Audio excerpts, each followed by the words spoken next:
come mettere a frutto e ottenere risultati diffondendo una cultura aperta, pervasiva del ruolo delle donne anche nel sindacato. Ne stiamo parlando con la nostra ospite qui collegata col nostro studio, Carla Campese, coordinatrice politiche di genere dell'FNP del Veneto.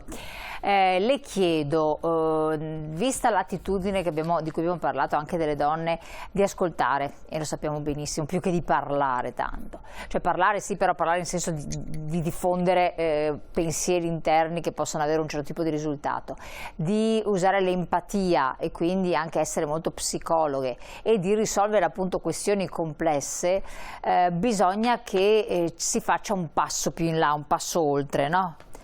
E che questo venga giocato, tra virgolette, in modo opportuno.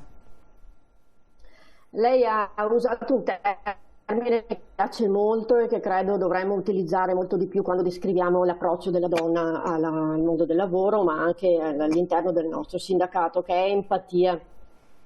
Infatti molto spesso la donna mette in campo la propria capacità di entrare in relazione con le persone che si rivolgono al sindacato. Tenga presente che al sindacato le persone si rivolgono per le motivazioni più diverse, ecco, non solo per questioni sindacali legate al rapporto di lavoro, ma anche per mille altre necessità legate a problemi che so, della casa, legate ai problemi come consumatori, ma anche di molte altre cose. Quindi una delle proposte che facevamo a tutti i nostri rappresentanti che sono presenti nel territorio in più di 300 recapiti in Veneto, era proprio una proposta legata a un'esperienza che è già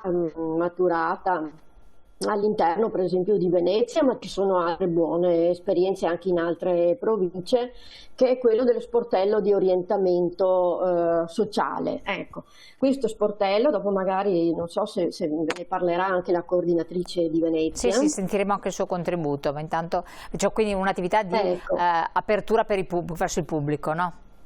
Apertura verso il pubblico, proprio perché la gente ha bisogno di essere ascoltata ed è la prima cosa che si aspetta quando si rivolge ai nostri uffici, e poi di essere orientata e di essere indirizzata in maniera corretta, ecco, perché non si aspetta magari miracoli, ma quella di avere un quadro completo di cosa può fare, quali sono i propri diritti anche come cittadino e il percorso che devono iniziare. Ecco, quindi le donne su questo hanno questa capacità di entrare in empatia con le persone e quindi hanno un ruolo fondamentale anche all'interno dello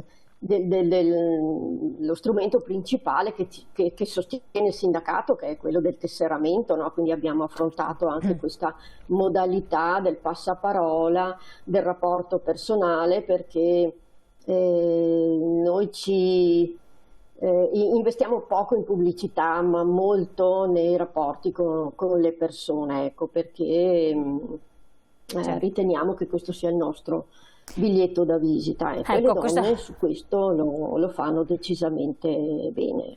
Ecco, collegato a questo, tra l'altro voi sempre fate anche dei progetti, perché esiste questa cosa, facciamo un progetto così lo possiamo diffondere, c'è quello dell'FNP di Venezia, si chiama Sportello di Orientamento Sociale, e qui sentiamo appunto, come accennava anche lei prima, l'intervista con Lucia Biotti, coordinatrice delle politiche di genere FNP di Venezia, che ci descriverà questa attività che viene svolta allo sportello. Vediamo insieme. Allora, il segretariato sociale nel Comune di Venezia è praticamente uno sportello dedicato alle persone soprattutto fragili, anziane, che vede coinvolto particolarmente il coordinamento politiche di genere, perché è stato raccolto proprio a livello di sensibilità da questo settore, perché non ha una sfaccettatura politico-sindacale, ma ha una sfaccettatura sociale, esclusivamente sociale.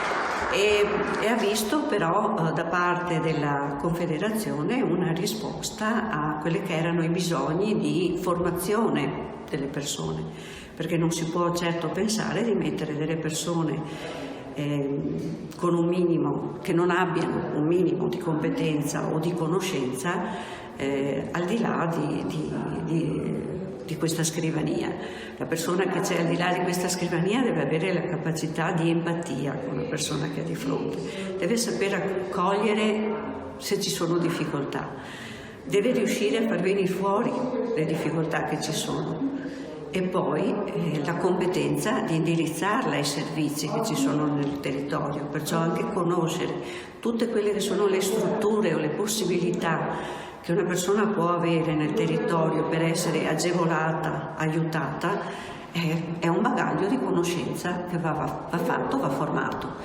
E sta già funzionando in 3 sportelli, direi in maniera molto solida, consolidata, e adesso parte proprio a giorni una formazione per altri 20 agenti. Su 20 saranno 5, saranno 10, speriamo 20, da poter potenziare altre sedi nel territorio. E questo è un aspetto bellissimo e importante. Le chiedo ancora, oltre a questo che fa parte appunto di questo progetto di Venezia, occorre che anche più donne possibili continuino a credere nell'importanza di essere attive all'interno del sindacato, quindi per voi fare anche, tra virgolette, iscrizioni, proselitismo è un aspetto significativo. C'è un progetto di Verona, tesseramento chi come quando, che è proprio collegato a questo intento, vero?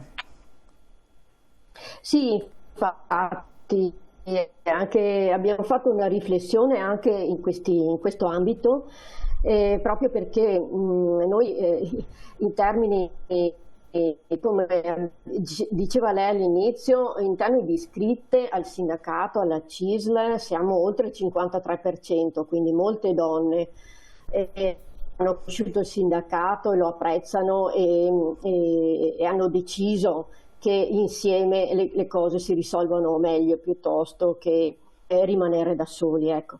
Abbiamo riflettuto su come coinvolgere le donne che si iscrivono, che si rivolgono ai nostri servizi, per proporre anche un percorso all'interno della nostra organizzazione, soprattutto quando, per quanto ci riguarda, quando entrano in pensione, perché è un buon modo di rimanere attivi.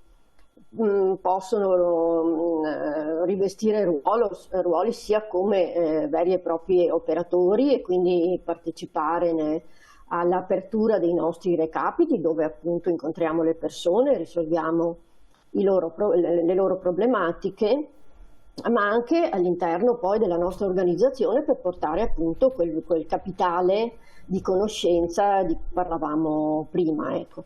E quindi proporre proprio di uscire di casa e portare appunto il loro contributo. Ecco, quindi questo è un intento che ci siamo dati, anche perché, come si diceva prima, pur essendo il 53% degli iscritti, poi, come in tutte le realtà, nei ruoli più dirigenziali appunto raggiungiamo certo. fatica a volte il 30%. Allora io altra dico, cosa, quando sì.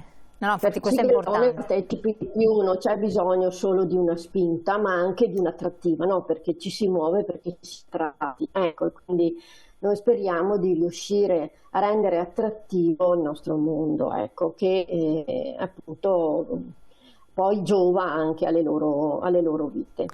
Poi c'è il famoso aspetto della contrattazione sociale, che vuol dire che quando il sindacato si mette a contatto con gli enti del territorio o le amministrazioni del territorio, i rappresentanti dei comuni eccetera, e va a negoziare determinate problematiche per trovare delle soluzioni, mosso da quelli che sono gli le istanze, i problemi che vengono manifestati dalle persone, per poi cercare di risolverli, di dare una soluzione mettendosi direttamente a contatto con quelli che sono gli enti preposti ai vari settori che possono essere messi in crisi. E questa attività fa parte di un progetto dell'FNP di Vicenza, Politiche di genere e pari opportunità nella concertazione sociale, che vi vede comunque coinvolte, giusto? Assolutamente sì, abbiamo voluto anche per questo tema essere propositive. Ecco, perfetto. Sì, sì. E proprio anche per legge. Di soggetti, il sindacato è un soggetto che può entrare nella progettazione, nella programmazione, nella realizzazione delle politiche territoriali, e quindi i nostri rappresentanti e le nostre rappresentanti incontrano i comuni e gli altri tavoli territoriali, ecco, dove vengono decise queste politiche, e quindi abbiamo tante cose da dire che riguardano il mondo delle donne e che spesso nella negoziazione si riportano solo alla questione della violenza, che è un argomento importantissimo e che vediamo insomma è anche oggi. Siamo della cronaca per questo, però non è l'unico argomento dove dobbiamo essere formati e formate ed essere per presenti, incidere sulla parità di genere. Ecco, c'è l'elenco alcuni temi sui quali abbiamo fatto delle proposte. Dobbiamo entrare sul problema demografico, perché soprattutto anche noi anziane siamo molto preoccupate del fatto che c'è una razza di personale e che fra un po' di anni saremo molto di più, e siccome le donne hanno una pensione normalmente più bassa degli uomini, avranno qualche difficoltà, siamo preoccupati della difficoltà di potersi fare. Ecco, quindi in tutti i tavoli dove saremo presenti dobbiamo far presente questo aspetto, in modo che per tempo si prendano le misure per evitare fragilità. Certo. Anche i comuni possono avere un ruolo per esempio nell'occupazione femminile,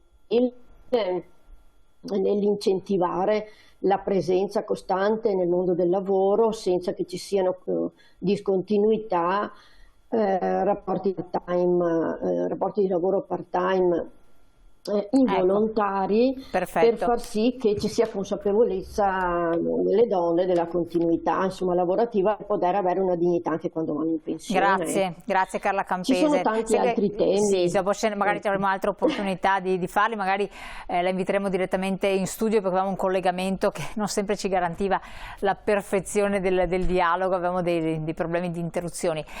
Comunque grazie Carla Campese, coordinatrice politiche di genere FNP del Veneto, di averci aiutato ad entrare anche in questa tematica. Avete visto, non è un problema che riguarda solo il mondo esterno, ma dappertutto, anche tra chi si batte costantemente per la parità di genere. Allora ringraziamo l'FNP CISL di questo approfondimento, voi naturalmente di averci seguito, aver partecipato, e a presto naturalmente.